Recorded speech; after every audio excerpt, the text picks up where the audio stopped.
नमस्कार, स्वदेश न्यूज देख रहे हैं आप। मैं हूं आपके साथ राखी और बात करेंगे 7वें चरण का संग्राम। देखिए, उत्तर प्रदेश में विधानसभा चुनाव के 7वें चरण की हम बात कर रहे हैं और फाइनल और 7वें फेज में पूर्वांचल के आजमगढ़ से वाराणसी तक के 9 जिलों की 54 विधानसभा सीटें आती हैं, जहां पर करीब 613 उम्मीदवारों की किस्मत का फैसला होना है। बीजेपी और सपा के साथ साथ उनके सहयोगी दलों की असल परीक्षा इसी चरण में है। यूपी में सत्ता के लिहाज से ये सबसे अहम है, जिसके चलते बीजेपी से लेकर सपा, बसपा और कांग्रेस ने अपनी अपनी पूरी ताकत झोंकी है। देखना यह है कि इस अंचल के मतदाताओं का रुख किस तरफ होता है। 7वें चरण में पूर्वांचल के आजमगढ़, मऊ, गाजीपुर, जौनपुर, वाराणसी, मिर्जापुर, गाजीपुर, चंदौली और सोनभद्र जिले की 54 सीटें शामिल हैं। इनमें आजमगढ़ और जौनपुर जिले को सपा का गढ़ माना जाता है, तो मऊ और गाजीपुर में उसके सहयोगी सुभाषपा के अध्यक्ष ओम प्रकाश राजभर और जनवादी पार्टी के प्रमुख संजय चौहान का असर है। वहीं बाकी जिले में बीजेपी और उसके सहयोगी अपना दल का प्रभाव माना जाता है। 2017 के विधानसभा चुनाव में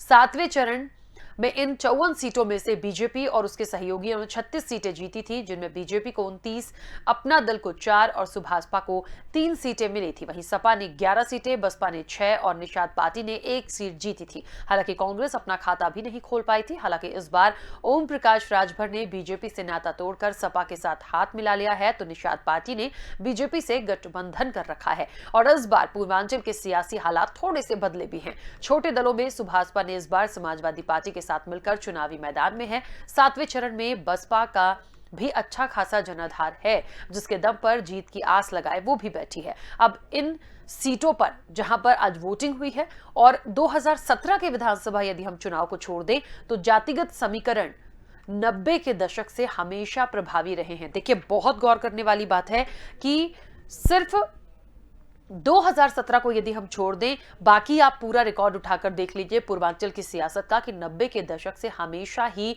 जातिगत समीकरण जो हैं वो प्रभावी रहे हैं। और ये हम शुरू से कहते आए हैं कि यूपी की सियासत में जातिगत समीकरण प्रभावी होते ही होते हैं। ये मतलब नहीं है कहने का कि विकास के मुद्दे पीछे छूट जाते हैं। विकास है, मुद्दे हैं, रोजगार है, ये तमाम चीजें महत्वपूर्ण हैं, युवाओं से जुड़ी चीजें महत्वपूर्ण होती हैं। लेकिन जैसे जैसे नजदीक आते हैं, इलेक्शन आते हैं, वोटिंग शुरू हो जाती है, कहीं ना कहीं ये बहुत बड़ा एक वोट बैंक होता है जो जातिगत समीकरणों में कन्वर्ट होकर निश्चित तौर पर एक निर्णायक भूमिका निभाता है। इसलिए कहा जाता है कि ये जो समीकरण है ये बहुत प्रभावी होते हैं।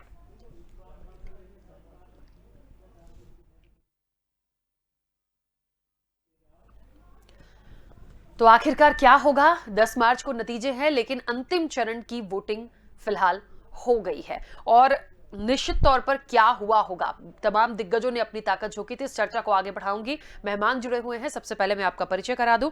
भारतीय जनता पार्टी का पक्ष रखने के लिए केसी जैन जी हमारे साथ जुड़े हैं। केसी जैन जी, बहुत स्वागत। चर्चा में जुड़ने के लिए सपा का पक्ष रखने के लिए करण मिश्रा हमारे साथ जुड़े हैं। करण जी, आपका भी बहुत स्वागत है। और राजनीतिक विश्लेषक के रूप में हमारे साथ नावेद शिकोह जी जुड़े हैं। नावेद जी, आपका भी बहुत स्वागत है। तो चर्चा की शुरुआत सबसे पहले करण जी आपसे करना चाहती हूं। ये बात तो बिल्कुल साफ थी कि समाजवादी पार्टी के साथ जिन लोगों का भी गठबंधन है वो कहीं ना कहीं एक अच्छी भूमिका निभाता आया है और निर्णायक भूमिका निभाता आया है। और मुझे लगता है इस बार जैसा कि मैंने पहले कहा, 2017 को यदि हम छोड़ दें और जिन सीटों पर आज इलेक्शन था या जिन सीटों पर आज वोटिंग थी, जातिगत समीकरण बहुत प्रभावी होते हैं और यहां तो अच्छे खासे बड़े बड़े दिग्गजों की प्रतिष्ठा दांव पर लगी थी। क्या लगता है? आजमगढ़ तो आपका गढ़ ही है। क्या लग रहा है, कुछ बदलाव देखते हैं या अभी तक जितनी भी वोटिंग देखने को मिली है उसमें लग रहा है कि समाजवादी पार्टी निकालेगी? मैंने पिछले डिबेट में आपने कहा था कि हमारा समाजवादी पार्टी दूसरी चीज ये है कि हम पूर्ण बहुमत के सरकार बनाने जा रहे हैं और जिस तरीके से गठबंधन के लोगों ने हमारा साथ दिया तो कहीं ना कहीं हम उनके लिए भी खड़े उतरेंगे। करण जी, आपकी आवाज नहीं आ पा रही है ठीक तरीके से। ठीक है, मैं वापस आती हूँ। केसी जैन जी हमारे साथ जुड़े हैं। केसी जैन जी, मेरी आवाज पहुंच रही है आप तक? केसी जैन जी, क्या लगता है आज महत्वपूर्ण सीटों के साथ अंतिम चरण भी हो गया, फाइनल था मुझे ये लगता है, और अब 10 मार्च का इंतजार है। क्या लगता है कितनी सीटें निकल जाएंगी और कैसी एक उम्मीद है आज की तमाम सीटों के वोटिंग से? आज जिन सीटों पे वोटिंग हुई है, मऊ रहा हो या बनारस रहा हो या और जिले रहे, तो भारतीय जनता पार्टी जिस प्रकार से पिछले 6 चरणों में एक अच्छा प्रदर्शन करती आई है, वैसे ही भारतीय जनता पार्टी ने इस चरण में भी बहुत अच्छा प्रदर्शन भारतीय जनता पार्टी कर रही है। और अभी 1 घंटे का चुनाव, लगभग 1 घंटे का बचा है, तो हमें लगता है कि 6.25 चरण के चुनाव हो गए हैं और 1 घंटे की वोटिंग के बाद में फिर हमें लगता है आप लोगों का एक सर्वे भी आने लगेगा। हाँ। और 10 तारीख को फिर काउंटिंग भी होगी। लेकिन भारतीय जनता पार्टी जहां पर भी गई है वहां मुद्दों के आधार पर गई है, और वो चाहे 50 लाख आवास को लेकर के हो या रोडों के निर्माण के लेकर के हो या चिकित्सा 30 से ज्यादा जो नए मेडिकल कॉलेज बने उनको लेकर के हो, या आपको हर जिले में बिजली आ रही है, हर जिले में बिजली आ रही है, तो बहुत सारे मुद्दे रहे, मुद्दों को लेकर के गए। लेकिन कहीं ना कहीं जो विपक्षी पार्टियां थी उन्होंने भ्रमित करने का प्रयास किया, और वो बीच में राम मंदिर को ले आए कि आप राम मंदिर के आधार पे वोट मांग रहे हैं। तो अगर राम मंदिर की चर्चा होगी तो ये भी सवाल उठेगा विपक्ष के ऊपर, क्योंकि विपक्ष अपने सवालों में स्वयं घिर जाता है, तो फिर उससे सवाल भी होगा कि राम मंदिर बना ठीक है, अगर हम राम मंदिर के आधार पे आप कह रहे हैं, मान लें कि वोट मांग रहे हैं, तो ये भी सवाल उठेगा कि राम भक्तों पे गोलियां किसने चलवाई। और ये भी सवाल उठेगा कांग्रेस को लेकर के कि भगवान राम को अस्वीकारा किसने, आज तो मंदिर मंदिर जा रहे हैं, भगवान राम को किसने कहा कि ये काल्पनिक है। तो बहुत सारी बातें चुनाव में रही, लेकिन चाहे 15 करोड़ लोगों को राशन देने की बात रही हो, या उत्तर प्रदेश में बिजली की व्यवस्था को सुदृढ़ करने की बात रही हो, या रोडों का निर्माण हो, या जो चिकित्सा नए चिकित्सालय बने हैं, मेडिकल कॉलेज बने उनको लेकर के हो, या जो है लगभग 1.5 करोड़ लोगों को मुफ्त बिजली कनेक्शन दिए गए, लोगों को शौचालय दिए गए, लोगों को आवास 50 लाख लोगों को आवास दिए गए, 36,000 करोड़ रुपए हमने कर्ज माफी की। और मुख्य बात यह है कि देखिए, कोई भी पार्टी आती, थोड़ा बहुत काम तो हर सरकार करती है, लेकिन भारतीय जनता पार्टी ने मुख्यतः पारदर्शिता के साथ में काम किया है। कहीं पे कोई जाति धर्म मजहब देख करके ना तो योजनाओं को बांटा है, और ना तो जब अपराधियों पे कार्रवाइयां हुई है तो ना तो अपराधियों पे भी कार्रवाई कहीं पे ये देख करके नहीं हुई कि कौन सा व्यक्ति किस मजहब, किस जाति, किस धर्म का है। और समाजवादी पार्टी जो कह रही है कि रोजगार रोजगार रोजगार की बात कर रहे हैं, इनके समय में तो मात्र 2.5 लाख रोजगार ये दे पाए, और 500 रुपए महीने बेरोजगारी भत्ता किसको दे रहे थे। अगर सबको रोजगार दे दिया था तो ये कह रहे हैं लाखों लोगों को, जो है कई लाख लोगों को हमने 500 रुपए महीना बांटा, तो 500 रुपए महीने में जीवन यापन हो जाएगा। और उसमें भी जाति धर्म मजहब देख करके 500 रुपए महीने भी दे रहे थे। तो सवाल तो उठना लाजमी है, और जनता ने सारे सवालों को सोच करके देख करके, जनता बहुत समझदार है, जनता ने एक बार फिर भारतीय जनता पार्टी की सरकार को लाने का मन बना लिया है, क्योंकि गुंडे माफिया जेल में है। और उनपे जो बुलडोजर की बात कर रहे थे कि ये तो योगी बाबा नहीं बुलडोजर बाबा है, माननीय योगी आदित्यनाथ जी ने इसको चैलेंज के रूप में लिया और कहा कि हाँ, अपराधियों के सीने पर बुलडोजर चल रहा है तो अपराधियों की नाजायज संपत्तियों पे भी बुलडोजर चल रहा है, और हमारी सरकार आई तो इन अपराधियों के सीने पे फिर से बुलडोजर चलेगा, और नाजायज संपत्तियां जो है वो सरकार जब्त करेगी। जैसे 3,000 करोड़ से ज्यादा रुपए की संपत्ति, चाहे मुख्तार अंसारी हो, चाहे अतीक अहमद हो, ऐसे तमाम सारे लोगों की 3,000 करोड़ रुपए से ज्यादा की संपत्ति सरकार ने जब्त की है, और वहां पर गरीबों के लिए आवास बन रहे हैं। ठीक है, तो चलिए। सारी चीजों को जनता ने देखा, उसी आधार पर जनता ने वोट किया है, और हमें पूरा विश्वास है कि हम अगर जो 350 प्लस कह रहे थे तो बिल्कुल 350 के आसपास हम लोग पहुंचेंगे। चलिए, बड़ा आंकड़ा है, देखते हैं क्या होगा। करण जी, मेरी आवाज पहुंच रही है आप तक? जी पहुंच रही है। करण जी, आपकी बात अधूरी रह गई थी, अब बोलिए। और कितनी सीटें समाजवादी पार्टी निकाल पाएगी, वो भी? पार्टी पूर्ण बहुमत की सरकार बनाने जा रही है। सीटों का दावा तो हमारे मित्र भी नहीं कर सकते हैं जो भारतीय जनता पार्टी के हैं, वो तो कह रहे हैं सीटों का दावा तो ये भी नहीं कर सकते। 350 कैसे, ये पिछली बार तो कह रहे थे ये नहीं वो करेंगे, लेकिन सीटों का मामला ने मसला यहाँ पे ये है, इन्होंने जो कहा कि हमने राम मंदिर के नाम पे जो गोलियां किस पे चलवाई। अरे भैया, हम पिछली डिबेट में मैंने इनसे कहा था, मैं आज फिर कह रहा हूँ, इस उत्तर प्रदेश को जातियों में मत बांटिए। अगर आप इस उत्तर प्रदेश को जातियों में बांट देंगे तो कोई मतलब नहीं निकलने वाला है। मैं नंबर 1 बात ये। नंबर दूसरी ये कि इन्होंने क्या नया करके हमको दिखाया। हमारी 100 नंबर को इन्होंने 112 कर दिया, 108, 102 लोहिया आवास। क्या अखिलेश जी ने कौन सा काम नहीं किया? हमारे मुख्यमंत्री जी ने कौन सा काम नहीं किया था? राष्ट्रीय अध्यक्ष ने ये खाली हिंदू मुसलमान की बात कर, राम मंदिर से गोलियां, बस ये हमने 3,000 आवाज दिए, मुख्तार की जमीन चली गई, ये चला गया, वो चला गया, ये क्या है? अरे आप मुद्दे की बात करिए। आपने अटल बिहारी जी के नाम पे क्या दिया? आपने ये कान्हा स्टेडियम का नाम बदल के उनके नाम पे कर दिया, ठीक है, वो महापुरुष थे, होना चाहिए। लेकिन जिन्होंने इस पार्टी को सींचा, यहाँ तक पहुंचाया, और हमारे देश के प्रधानमंत्री जी को, उत्तर प्रदेश के मुख्यमंत्री जी को अपराधियों की जातियां बताई हैं, उनके नाम पे आपने क्या किया? अटल जी के नाम पे क्या किया आपने भाई? आप ये बता रहे हैं कि आप जो है जातियां बता रहे हैं, ये ठाकुर था इसलिए इसका इनकाउंटर हो गया, ये यादव था इसलिए इनकाउंटर हो गया, ये मुस्लिम था इसलिए इनकाउंटर हो गया। हम आएंगे तो जांच कराएंगे, हम आएंगे तो सीए के मुकदमे हुए जो आतंकवादी है क्या? समाजवादी पार्टी में भारतीय जनता पार्टी में यही डिफरेंस है। आप आतंकवादियों को मुकदमे वापस लेते हैं और हम अपराधियों पे कार्रवाई करते हैं, और अपराधियों के मुकदमे अपराधियों पे कार्रवाई होना आपके लिए कोई मुद्दा नहीं है। सही बात है, समाजवादी पार्टी के लिए अपराधियों पे कार्रवाई करना कभी मुद्दा रहा ही नहीं। वापस लिए हो, इससे बड़ा दुर्भाग्य उत्तर प्रदेश का क्या होगा? माननीय नेताजी ने कितने मुकदमे वापस लिए थे पता है आपको, जब बहन जी की सरकार थी?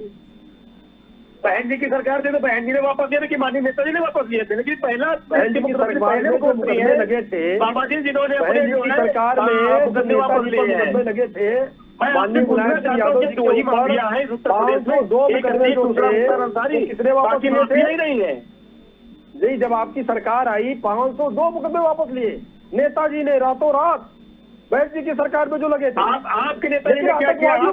चलिए एक मिनट, देखिए कम कोई भी नहीं है ना, पहले कोई कम था ना अभी कोई कम है ना आगे कोई कम होगा, लेकिन जनता का आशीर्वाद किसे मिल रहा है ये बहुत महत्वपूर्ण है। ठीक है, केसी जैन जी, करण जी प्लीज एक मिनट। हत्या कर दी गई, आप धर्म के नाम पे लूटने का काम कर रहे हैं। अगर इस बार मौका पाएंगे तो पूरा उत्तर प्रदेश। चलिए हमारे साथ राजनीतिक विश्लेषक भी हैं, उनसे भी पूछते हैं कैसा है आज का की जो वोटिंग हुई है। नाविद जी मेरी आवाज पहुंच रही है? नाविद जी, आज मुझे लगता है हो गया सब फाइनल, 10 मार्च का इंतजार है। मैं पूरे चरणों पे तो नहीं जाऊंगी क्योंकि यूपी की सियासत पे हम बहुत चर्चा कर चुके हैं, लेकिन आज का जो चरण था, आखिरी चरण, और जो सीटें थी बहुत महत्वपूर्ण थी। तमाम दिग्गज पहले से डेरा डाले हुए थे, सबकी प्रतिष्ठा दांव पे लगी, चाहे हम पीएम मोदी की ही क्यों ना बात करें। आजमगढ़ हो, वाराणसी हो, मऊ हो, बहुत सारी सीटें ऐसी हैं जो निश्चित तौर पर बहुत प्रभावी थी। क्या लगता है, और सबसे बड़ी बात पूर्वांचल की हम बात करें तो कितना महत्वपूर्ण इन लोगों के लिए था या कितना टफ टास्क था इन लोगों के लिए, और क्या बदलाव हम देख पाएंगे यहां से? था उसका कारण ये था कि इस देश के सबसे लोकप्रिय जो नेता कहे जाते हैं हमारे प्रधानमंत्री नरेंद्र मोदी जी की लोकसभा क्षेत्र का मामला था, और नरेंद्र मोदी जी जिस तरीके से यहाँ पर उन्होंने रैलियां की, रोड शो किए, जनता के बीच में गए, मंदिरों में गए, तो भारतीय जनता पार्टी के लिए आज प्रतिष्ठा का सवाल है। और मुझे लगता है कि अभी तक जो हम लोगों ने वोटिंग देखी है उसमें उस तरीके से जिस हिसाब से हम नरेंद्र मोदी जी को लोकप्रिय नेता मानते हैं, उस तरीके से लोगों में वोट प्रतिशत का ग्राफ उतना तेजी से वाराणसी में नहीं बढ़ा। उम्मीद बहुत कुछ थी, अगर 70 के आसपास भी पहुंच जाता तो कोई ताजुब की बात नहीं थी, क्योंकि वाराणसी एक ऐसी वहां के ऐसे विधानसभा क्षेत्र हैं जहां नरेंद्र मोदी जी का सीधा संबंध है, जिससे हिंदुत्व का मतलब है, जहां पर भाजपा ने बहुत सारा काम भी किया है, और उसके बाद भी वहां पर जो एक उत्साह होना चाहिए था उतना उत्साह नहीं दिखाई दिया। और तमाम और भी सीटों में समाजवादी पार्टी ने कई सीटों पर मुकाबले में रही है। उसका कारण समाजवादी पार्टी की भी बहुत बड़ी अग्नि परीक्षा है। कारण क्या है कि सपा की जो सबसे बड़ी ताकत थी, जो उसने लंबा होमवर्क करने के बाद में भारतीय जनता पार्टी की जो उनके पिछड़ों के जो नेता थे, स्वामी प्रसाद मौर्य से लेकर ओम प्रकाश राजभर जैसे जो पिछड़ों के नेता थे, अलग अलग पिछड़ी जातियों के, उनको अपने गठबंधन में शामिल करके अपनी ताकत बनाया था। तो आज की वोटिंग ये साबित करेगी कि उनसे कितना फायदा हुआ है या फायदा नहीं हुआ है उनको दल बदलने के कारण। तो इसलिए आज का बहुत ही इंपॉर्टेंट रहा, और यह अंतिम था और निर्णायक था। और मैं समझता हूं कि टक्कर दोनों की बराबर की थी। मैं ये नहीं कह सकता है कि जो लोकसभा क्षेत्र में विधानसभा सीटें आई उसमें तो मैं नहीं कहता हूं कि सारी सीटों पर समाजवादी पार्टी ने टक्कर दी होगी, कतई नहीं दी होगी।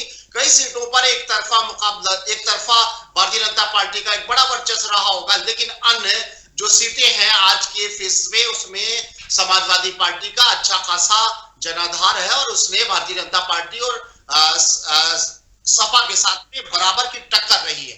अच्छा नाविद जी, एक बात और है, क्या लगता है इस बार हम ये जो दावे हैं राजनीतिक दलों के, हमेशा ये कहते हैं, कोई कहता है हम 300 पार जाएंगे, कोई कह रहा है हम 350 ले आएंगे, कोई कह रहा है कि हमारे बिना, कांग्रेस तो ये भी कह रही है कि हमारी इतनी सीटें तो आएंगी कि हमारी जरूरत पड़ेगी सरकार बनाने के लिए। तो मुझे ऐसा लगता है कि ठीक है, दावे करना अच्छी बात है, लेकिन आप क्योंकि एक राजनीतिक विश्लेषक हैं, यूपी की सियासत को देख और समझ रहे हैं, आपके नजरिए से लग रहा है कि कोई क्लीन स्वीप करेगा या कहीं ना कहीं वापस में ये बहुत कांटे की टक्कर है? अलग अलग एक्सपर्ट्स की राय है और कई एक्सपर्ट्स ये कह रहे हैं कि उत्तर प्रदेश का ये मिजाज रहा है कि वो कई चुनाव यूपी की जनता ने हमेशा बहुमत दिया है और एक टूटी फूटी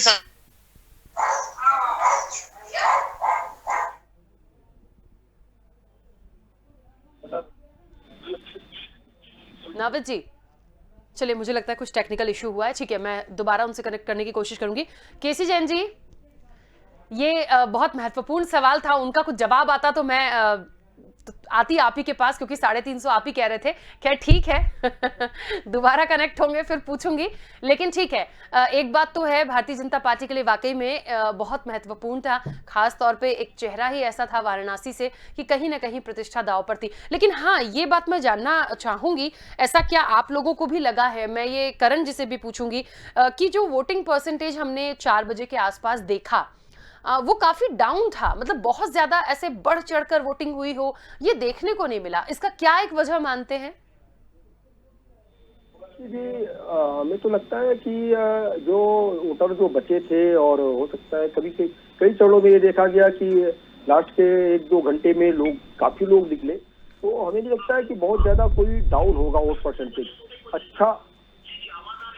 अच्छा वोट परसेंटेज होना चाहिए। अभी जो समय बचा है हमें लगता है, और जो लोग लाइन में लग गए होंगे वो डाल रहे होंगे, क्योंकि 4 बजे का अभी तक आंकड़ा आया है और 6 बजे तक लास्ट तक का जो आंकड़ा आएगा, हमें लगता है अच्छा वोट परसेंटेज का आएगा।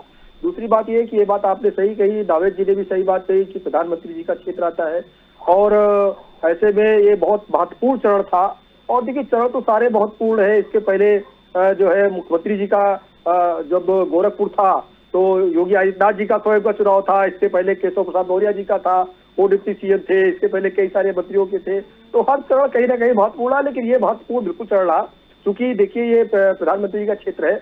लेकिन हमें पूरा विश्वास है कि इस चरण में भी जिस प्रकार से अन्य चरणों में बढ़त के साथ भारतीय जनता पार्टी को जनता ने सराहा है और झोली भर भर के वोट दिया, हम लोगों का आकलन तो यही है। बाकी तो ईवीएम में वोट पड़ चुकी है, ईवीएम बंद हो चुकी है, 10 तारीख को फैसला होगा। लेकिन हम लोगों का जो आकलन है वो बिल्कुल है कि जिस प्रकार से पिछली बार जो हमको सीटें मिली थी, उससे 36 सीटें जो हमको मिली थी, हमें लगता है उससे ज्यादा सीटें इस चरण में इस बार जनता देने। उसकी कई सारे टीवी चैनल्स के डिबेट पे आज मैं शामिल रहा और लगातार, और उसमें कई सारे जो विशेषज्ञ उन्होंने बताया कि इस बार, क्योंकि देखिए कोरोना काल में जो एक महामारी आई और उसके बाद से लगातार जनता को जिस प्रकार से मुफ्त में अनाज मिला और जनता को लगातार जो सरकार की तरफ सुविधाएं मिली, वो उन सुविधाओं के आधार पे भी बहुत ज्यादा जनता ने वोटिंग की है और भारतीय जनता पार्टी के पक्ष में वोटिंग की है। और सरकार ने लगभग कोशिश की है, हर एक मुद्दे को हल करने की भी कोशिश की है। देखिए, लॉ एंड ऑर्डर का मुद्दा तो रहा ही रहा, साथ ही साथ जो डेवलपमेंट का मुद्दा रहा वो भी रहा, उस पर भी सरकार ने काफी कुछ काम किया। 30 से ज्यादा नए मेडिकल कॉलेज दिए हैं। लाइट की समस्या सब जगह रहती थी, किसी से छुपा हुआ नहीं है। तो सरकार ने तो काम तो किया है और काम के आधार पर हम और भी मांग रहे हैं। तो काम के आधार पर हमें बिल्कुल उम्मीद है कि जनता ने इस बार भी सराहा है। पिछली बार 2017 से ज्यादा हमें उम्मीद है कि इस बार जनता एक बार फिर से भारतीय जनता पार्टी को जरूर चुनेगी। ठीक है, करण जी क्या मानते हैं, जो वोटिंग परसेंटेज जितनी उम्मीद की जा रही थी या जितना हम एक आकलन कर रहे थे, क्या लगता है? मैं एक चीज से ये पूछना चाह रहा हूँ कि हमारे बड़े भाई जैन समाज से आते हैं और कहीं न कहीं इनके समाज का व्यापार में बहुत बढ़ चढ़ के हिस्सेदारी रहती है। तो मैं इनसे ये पूछना चाहता हूँ कि जिस थैले में अनाज जनता को 5 किलो दिया जा रहा है या दिया गया, उस झोले की कीमत क्या होगी? पहले हमको बड़े भाई ये बता दें, उसकी कीमत, झोले की कीमत क्या होगी? क्योंकि मार्केट में हम लोग भी कभी जरूरत पड़ती तो हम लोग भी झोला छपवाते हैं अपना, तो इन्होंने झोला उसकी कीमत क्या होगी, इतना बता दें हमारे। देखिए हमारे जो समाजवादी पार्टी के साथी बैठे हैं और ये लास्ट समय चल रहा है वोटिंग का और हम लोग उस पर चर्चा कर रहे हैं, तो ये मुद्दों को घुमाना देखिए समाजवादी पार्टी ने यही किया। चर्चा कर रहे हैं। और जब इन्होंने सरकारी लैपटॉप इन्होंने अपनी तस्वीरें छपवाई अखिलेश यादव जी का, और हमने आपसे सीधे सॉफ्टवेयर भी उसको डाउनलोड किया गया, उसको अरे यही तो मुद्दा है भाई, यही तो मुद्दा हल करिए पहले आप। देखिए प्रचार प्रसार की जहाँ तक बात है, देखिए अगर सरकारी योजना है, सरकारी योजना के मानक के हिसाब से होगा। आप समय तो क्या मानक? अरे भैया मानक देखिए, मानक से छुपा नहीं होता है, योजनाएं किसी से छुपी नहीं होती है, काम पंचायत से लगा के किसी से छुपा नहीं होता कि कितना चीज मानक चुनाव हारे वापस ली थी, खराब की तरीके से लाल बत्तियां बांटी थी। लेकिन जब आप देखिए कि उत्तर प्रदेश में भी और कहीं पर भी कोई लाल बत्ती लेकर के नहीं चलता है, कोई लाल लश्कर नहीं। किस तरीके से लाल बत्ती नहीं बचे तुम्हारे वहाँ, लाल बत्ती नहीं बचे। और आज के समय में कि अगर समाजवादी पार्टी का जिला अध्यक्ष भी निकलता है तो निकलता था, पैदा हो जाती थी समाज के अंदर, वो दहशत समाप्त हुई है इस भारतीय जनता पार्टी। करण जी मुझे लग रहा है ऑथराइज नहीं है वो बोलने के लिए, शायद इसलिए नहीं बोल रहे हैं। केसी जैन जी, झोले की कीमत बताने के लिए ऑथराइज नहीं है क्या? नहीं, वो झोला देखिए हमने छुपाया नहीं, हमें कीमत पता नहीं है। और दूसरी बात ये है, अरे बड़े भाई आप एक काम करिए, आप भी लखनऊ से, मैं भी लखनऊ से, ऐसा करते हो झोला लेके मार्केट चलते हैं और उसका पता लगा तो क्या झोला सबके आएगा। चोरी होती थी, आपके समय में चोरी होती थी। अरे करण जी, आप तो झोले का राज बताइए मुझे और सीटों पे बताइए, समय खत्म हो जाएगा प्लीज। और आज 10 किलो झोले का राज बताइए आप, तो क्यों इतना फोकस्ड है? आपके लोगों को चोरी करने का झोले की कीमत 150 रुपए झोले की कीमत है, बताइए। प्रधानमंत्री जिसका जिस फोटो बना हुआ है झोले की कीमत 150 रुपए करने का अवसर मिले, लेकिन चोरी करने का अवसर मिलेगा नहीं। मतलब 5 किलो राशन देंगे, 150 का झोला खिंचवाएंगे, आप समझिए इस बात को पहले। चोरी करने का अवसर नहीं मिलेगा। 5 किलो का पैकेट है, बंद पैकेट होगा, 5 किलो पूरा मिलेगा। अरे भैया पैकेट होगा, आपके घर में भी आप पे व्यवसाय होगा, आप ऐसा नहीं, ऐसे नहीं होंगे, आपका भी व्यवसाय होगा तो आपको सारी चीजें पता होंगी। 150 रुपए के झोले में 5 किलो आप अनाज दे रहे हैं, 30 रुपए किलो के हिसाब से गेहूँ जोड़ लीजिए, 100 रुपए का गेहूँ हुआ और 150 का महोदय का झोला है। आप समझिए ये है बाबा जी का थैले का राज। ये राज नहीं खोलना चाह रहे, थैले के अंदर है क्या? अगर अब आप सोचिए कि हम 100 रुपए का किसी को सामान दे रहे हैं और उसके अंदर हम 150 का थैला लगा रखा है, तो ये तो 150 रुपए का एक झोला तो ये व्यापार करने वाला है। हमें लगता है बिल्कुल, व्यापार चल रहा है। अगर वो आप चलिए हमारे साथ, आप चलिए, उसकी कीमत आखिर क्या है? 150 रुपए का लेकिन अच्छा देखिए, अंतिम चरण तक झोले की राजनीति भी मुझे लगता है सरकार किसकी बनेगी ये तो पता नहीं है, 10 को पता चलेगा, लेकिन झोले की राजनीति जरूर एक मुझे लगता है एक बड़ा मुद्दा होगा समाजवादी पार्टी के लिए। ठीक है, चलिए 1 मिनट। नाविद जी, एक सवाल था, उस वक्त कुछ टेक्निकल इश्यू हो गया था। क्या लगता है 300 के दावे हैं, 350 के दावे हैं, आज वोटिंग का परसेंटेज जो हमने देखा है करीब 4 बजे तक का, वो भी बहुत हाई नहीं दिखा। ऐसी स्थिति में क्या एक वजह मानते हैं? सामने आ जाएगा, चुनाव सारे हो चुके हैं और पूरे देश और पूरे उत्तर प्रदेश का बड़ा उत्साह से निगाहें सबकी टिकी हुई है।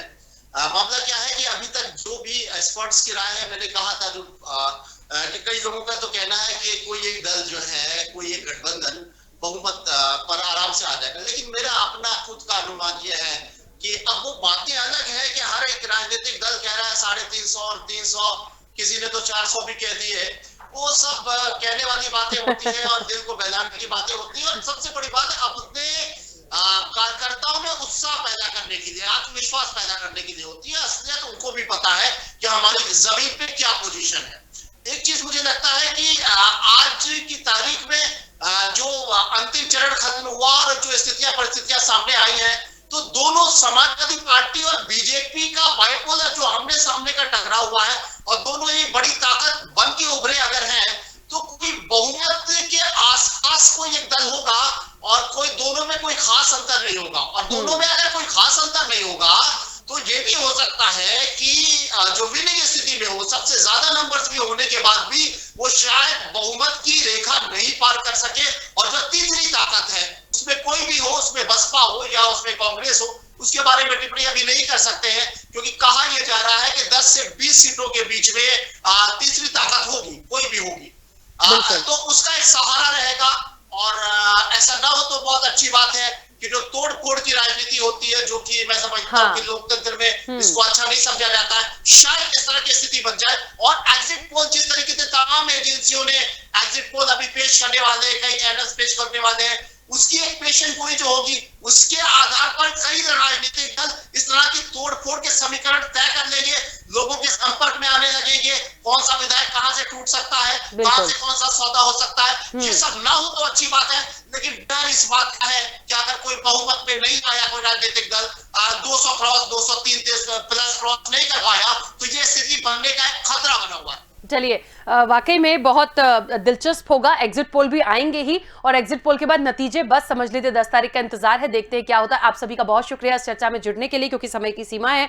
देखिए, 7वें चरण का संग्राम हो गया और अब इंतजार 10 तारीख का है। 10 मार्च को नतीजे होंगे। एक बात तो बहुत साफ है कि क्लीन स्वीप पे कोई नहीं दिख रहा, कांटे का मुकाबला है, और कहीं वाकई में यदि पूर्ण बहुमत किसी को नहीं मिला तो ये जोड़ तोड़ वाली चीजें होंगी। अब ना जाने कौन किसका समर्थन करके आगे बढ़कर सरकार बनाएगा, ये देखना वाकई दिलचस्प होगा। फिलहाल चर्चा में इतना ही, दीजिए इजाजत, नमस्कार।